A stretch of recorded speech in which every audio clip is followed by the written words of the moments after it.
जिस कानून को भारतवंशियों के लिए जरूरी कानून भारत सरकार बताती है, उस पर विपक्ष को आपत्ति क्यों और क्या है? रुमा जी, अव्वल तो आपके शो में मुझे शिरकत करने का मौका मिला, इसलिए मैं आपका शुक्रगुजार हूँ। सभी पैनलिस्ट को, सभी आपके दर्शकों को नववर्ष की ढेर सारी शुभकामनाएं। मैं आपका सवाल समझा नहीं। भारत के लोगों के लिए कानून क्यों जरूरी है? भारत के लोगों को इफेक्ट ही नहीं करता है, तो बाहर वालों का कानून है। तो आपका मूल सवाल ही गलत है, तो मैं उसका उत्तर दे नहीं सकता हूँ। मैं माफी चाहता हूँ, क्योंकि भारत के लोगों से इसका कोई लेना देना नहीं। इस कानून की जो बाहर से है उनसे लेना देना है। आपने सवाल मेरा सुना नहीं। मैंने कहा भारतवंशी जी, जब पार्टीशन हुआ तो जिस तरीके से जी जो बीजेपी कह रही है ना, ये मैंने सवाल पूछा। जी बिल्कुल, आपने बहुत अच्छा किया। ये भ्रम पहले ही दूर कर दिया कि देश के नागरिकों से इसका कोई लेना देना नहीं है। जी अब आइए। करेक्ट। और क्योंकि मैं इसमें पिटिशनर हूँ, तो अगर भारतवंशी है तो फिर अफगानिस्तान इसमें कैसे आया? और अफगानिस्तान आता है तो म्यांमार क्यों नहीं आता है, जो भारत का हिस्सा था 1930 तक? और म्यांमार के हिंदूस, देखिए, क्योंकि भाजपा क्या करेगी, कोई हिंदू मुस्लिम इश्यू करेगी। हिंदू मुस्लिम इश्यू है नहीं, ये संवैधानिक इश्यू है। तो अगर आपके सवाल के हिसाब से भारतवंशी यानी कि इंडिपेंडेंस के पहले जो भारत का हिस्सा था, उनके लिए जो नागरिकता थी, खास करके हिंदू, बौद्ध, जैन, क्रिश्चियन और पारसी, जो एक कानून बताता है, तो फिर अफगानिस्तान कैसा है? अफगानिस्तान कभी भी भारत का हिस्सा नहीं था।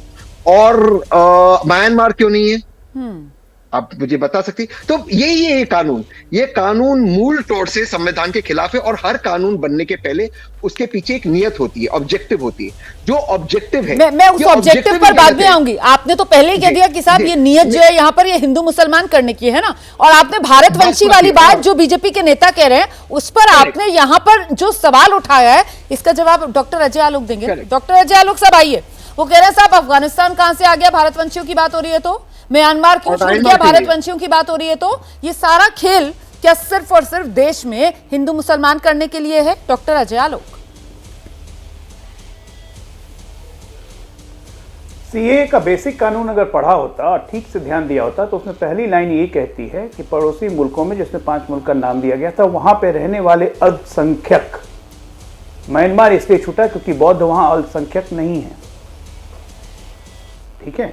अफगानिस्तान इसलिए घुसा क्योंकि अफगानिस्तान में जितने हिंदू हैं उनको मार मार के खदेड़ दिया गया, जितने सिख हैं उनको खदेड़ दिया गया। आज भी हमारे यहाँ शरणार्थी बने हुए हैं, 25-25 साल, 50-40 साल हो गए। तो क्या उनको नागरिकता लेने का हक नहीं है यहाँ पे? मुझे ये समझ में नहीं आता है कि एक इशू बनाने की कोशिश क्यों की जाती है। अपने ही देशवासी जिनका वंशज यहाँ भारतवंश से हैं, और अखंड भारत की हम बात करें तो तहसीन भाई, अगर अखंड भारत की बात करें, थोड़ा पुरातत्व काल में चले तो अखंड भारत तो ईरान तक जाता है। आपको क्या माने, सब हो जाए? चलिए, तो उस पर भी सरकार का साथ दीजिए, वही करने की कोशिश करते हैं। हर चीज में एक नूका चिट्ठी लगा के कोई ना कोई विरोध करना कि चुनाव के पहले ये कर दिया, वो कर दिया। अरे भाई, ऑनलाइन प्रोसेस अप्लाई करेंगे, उनको नागरिकता मिल जाएगी, यहाँ पे रह रहे हैं, उनको उनका अधिकार मिलेगा। इसमें आपको दिक्कत है?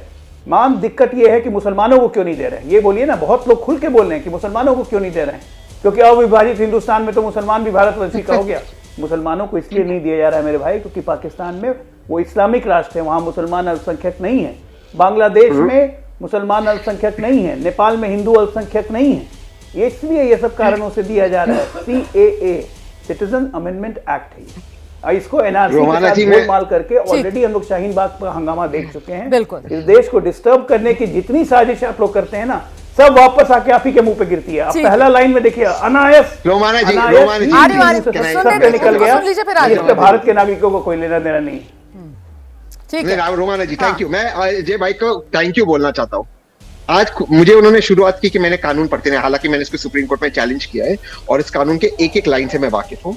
अजय भाई की पहली लाइन गलत थी। रोमाना जी, आप मुझे फैक्ट चेक करना, आपके पास कंप्यूटर है? ठीक है, आप कह रहे हैं 3 देश वाली बात कहेंगे आप कि 6 धर्म और 3 देश हैं, यही वाला? तो 3 नहीं है, ठीक है, 3 देश है। वो मैंने भी सुना, मुझे लगता है वो 6 धर्म की वजह से वो 6 देश बोल गए। थोड़ा सा बेनिफिट ऑफ डाउट दे दीजिए, कोई बात नहीं, को पैनलिस्ट है। बेनिफिट ऑफ डाउट पे यही फंस जाते। अगर अखंड भारत की बात करें तो फिर श्रीलंका और म्यांमार तो आता, उसमें उन्होंने बोला नहीं। अब श्रीलंका की जो तमिल्स है और म्यांमार के जो रोहिंग्या थे, मुसलमान छोड़ रहे थे, रोहिंग्या हिंदूज में बहुत स्पेसिफिकली बोल रहा हूँ, वो भी प्रोसिक्यूटेड है क्योंकि उन्होंने प्रोसिक्यूशन शब्द का प्रयोग किया। तो सबसे ज्यादा अगर श्रीलंका में पॉपुलेशन गिरी है दुनिया भर में किसी पॉपुलेशन अगर घटी है वो श्रीलंकन तमिल हिंदूज की घटी है, आप मुझे दोबारा से फैक्ट चेक करना, और म्यांमार के रोहिंग्या हिंदूज की। तो उनको क्यों नहीं मिल रहा अगर यही आपका ऑब्जेक्टिव है? इसीलिए मैं आपको बता रहा हूं आपके ऑब्जेक्टिव्स कानून के मेल नहीं खाते। आप टीवी चैनल्स पे क्या बोलते हो?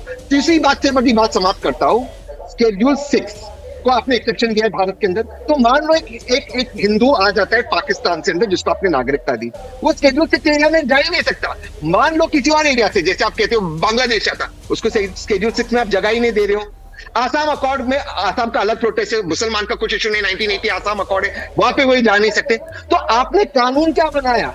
आपके खुद के कानून में आपने एक्सेप्शन डाला और आपके ऑब्जेक्टिव से वो मेल नहीं खा रहे। ठीक है, यहीं पर आप ठीक है। तो मतलब आप एक बार फिर से अपनी वही दलील रख रहे हैं कि साहब ये मामला सिर्फ और सिर्फ देश के अंदर हिंदू मुस्लिम डिवाइड करने के लिए बीजेपी लेकर आई है, हिंदुओं के हितों के लिए बीजेपी ये नहीं कर रही है। क्योंकि अगर मामला पड़ोसी देशों में हिंदू हितों की रक्षा का होता तो फिर आप ये कह रहे हैं कि आप श्रीलंका का उदाहरण लीजिए, आप म्यांमार का उदाहरण लीजिए, क्योंकि श्रीलंका में जो तमिल हिंदू हैं सबसे तेजी से उनकी आबादी में गिरावट आई है। आप ये कह रहे हैं कि म्यांमार जो एक और पड़ोसी देश है, वहां जो रोहिंग्या हिंदू हैं उनकी संख्या में सबसे तेजी से गिरावट आई है। तो सबसे ज्यादा प्रोसिक्यूशन तो ये हिंदू श्रीलंका और म्यांमार जैसे देशों में भी झेल रहे हैं, जिनको बड़ी आसानी से भारत सरकार ने इग्नोर कर दिया इस सीएए कानून में। जैसे ही घड़ी का काटा दोपहर 2:30 पे आए, बबीता जी का दिल सास बहू साजिश के लिए मचल जाए। और ये है इनकी बहू, पूरे दिन ऑफिस की टेंशन हो जाए गॉन जब ये करें अपना फेवरेट शो फ्री टाइम पे ऑन। इनकी तरह आप भी देखें अपना फेवरेट शो अपने टाइम पर और डाउनलोड कीजिए एबीपी लाइव ऐप अपने स्मार्ट टीवी पर।